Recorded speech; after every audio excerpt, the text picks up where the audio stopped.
There's a wonderful site out there if you want to enlighten yourself. It's called Kids Without God. You know, so when you go home, send all your children and grandchildren there to become enlightened. But anyway, in this particular site, it's well done. They've got one for young kids, then explanation for teens, and then adults, so you can kind of pick what level you're at. And basically, this is where describing the morality or developing a moral system, this is how it would be done. First, it's done, the process is through the scientific method.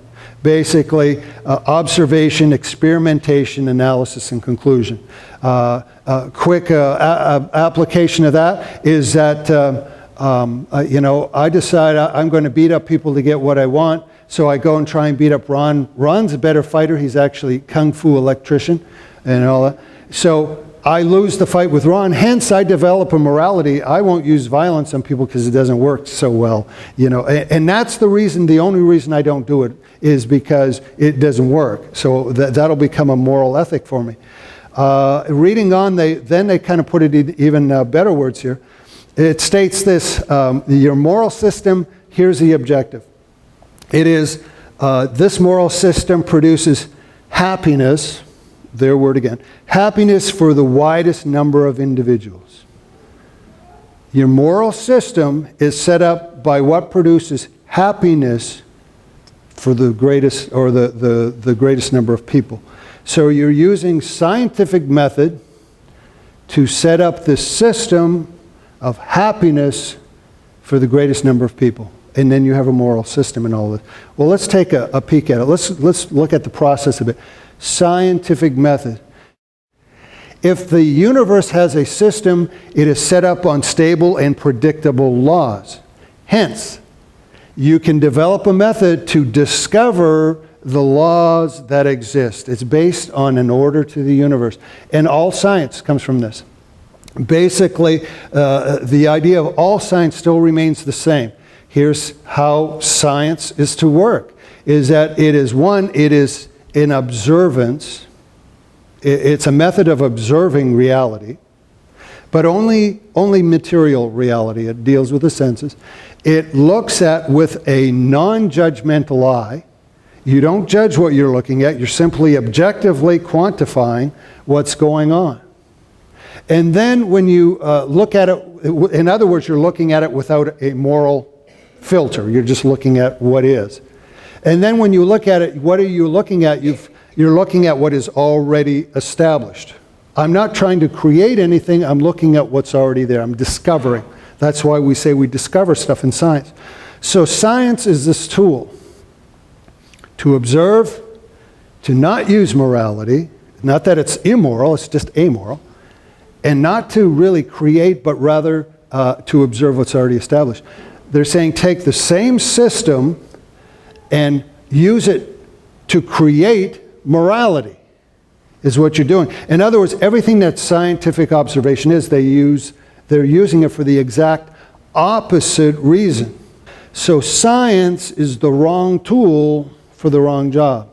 You ever use that as a handyman? That's what we're getting at. It's a wrong tool for the wrong job. Never floss your teeth with a table saw. It won't come out well. It's not going to work. Why? Table saws are great. You want clean teeth. Wrong tool for the wrong job. And let me tell you this, that as bad as those things sound, using science to build your morality makes those pale in comparison.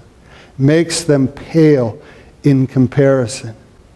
But let's build, there's one more level to build on this whole idea of coming up with your own moral system. If that's the way it is, here's a group of people. It says that to make the most people happy, that's the objective, is to make the most people happy, whatever that happiness may be. Well, most of you come in and, well, let's just say that you come in and the majority of you decide that you don't want the Davidsons here anymore. And so you attack them on the door steps coming in and throttle them severely and throw them out and all that. It sounds, what a pit. I'm not picking on Carol anymore now, it's you guys. Well, your morals allow you to do it. It made the most people happy, and you got rid of it. Maybe the next day you really love the Davidsons. So the morals reverse. You're patting them on the back, and now that's the moral thing to do. You're on a sliding scale. What you do is you simply remove the anchor. There is no longer an absolute. Morals are no longer an absolute. Does that work well? Interesting story. Love to share this one. Camp this year. One of the big things was balance, right? We were talking about balance. And we built this giant teeter-totter. And the idea wasn't for one kid, but actually teams, to get this thing balanced. And it was really interesting because the first time they tried, these kids would come out the way we were set up, take them 3 minutes. I think by the end of it, the record was like 14 seconds, But anyway, we got this grand idea. We wanted to get this across. Now, see, you're looking at an absolute there. Before they ever started, what we did was we had the teeter-totter balanced. You know how you balance a teeter-totter? You don't decide. Physics decides. There's an absolute in the universe that says if you have equal weight on both sides, this thing's going to be balanced. There is a point. There is one point where you are going to be perfectly balanced. And so we went to great care for most of the time to hit the absolute point and then start the game from there. The kids were playing. They didn't make the law. They were playing based on the law. They were playing on a balanced universe. Well, we got a grand idea one day. We said, let's do this.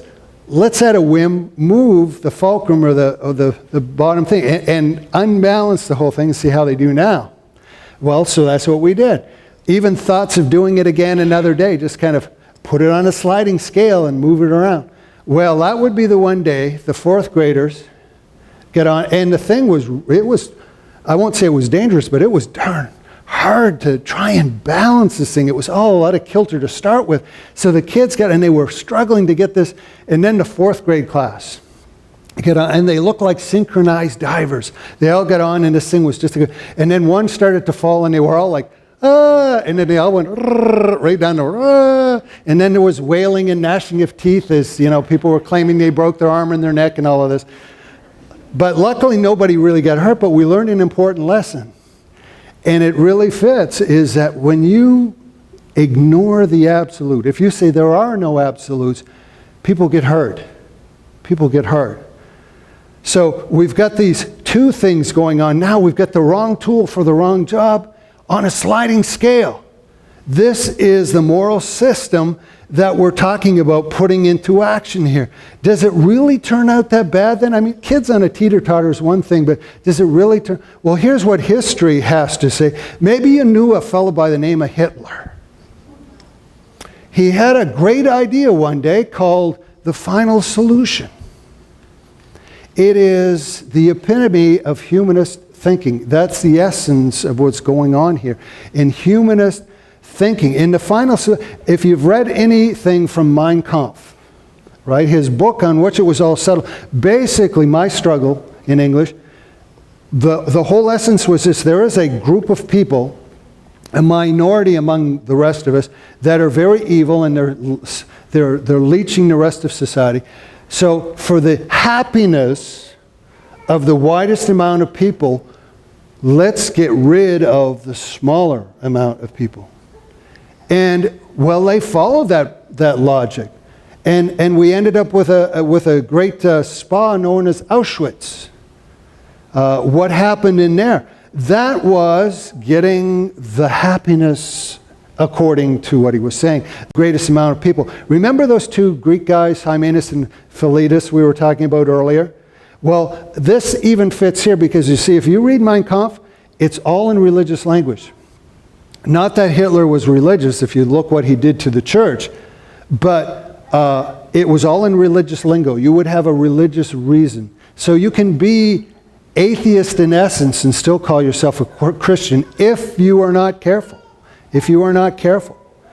Then there's another man that came along by the name of Stalin. Now, this is kind of interesting. I didn't realize this till I started researching, but Stalin makes Hitler look like a Boy Scout as far as when it comes to the number of deaths. But it was the same thing. The difference between Hitler and Stalin was Stalin, in his humanist thinking, he did, well, of course, Marxists removed the whole God factor out of it. There's no religious language in Stalin. But it comes down to the same thing. As a fact, Marxism is a utopian philosophy. If we use our own heads and come up with our own systems and get rid of all that religious stuff, we'll develop the perfect culture, the perfect system. Well, I guess now as we look back in history, we say, well, how is that working for you? 60 million dead. How many people have to die to make the greater number happy? This is the system in action. This is where it leads. This is the table saw to floss your teeth. This is where it goes. So the whole idea of developing a moral system without absolutes is an absolutely bad idea, because it doesn't work. Well, how does that fit in with us? Because I told you, it's not to make arguments against atheism and go down to wherever your local meeting spot and then argue with the atheists. The idea is to develop our own faith. So the question comes back to us in discernment. When you're hit with things of why what you believe in absolutes is not a good idea, it's stupid. Enlightened people don't believe that way. Do you have a reason in your own mind that no, absolutes are essential? Or when somebody's speaking of your faith, well, yeah, you believe in something with no evidence. Do you have a definition in your head, a meaning in your own head of faith that goes a little deeper than what's being argued against you? How deep does your faith go? How consolidated? How much do you actually know about the Christian faith?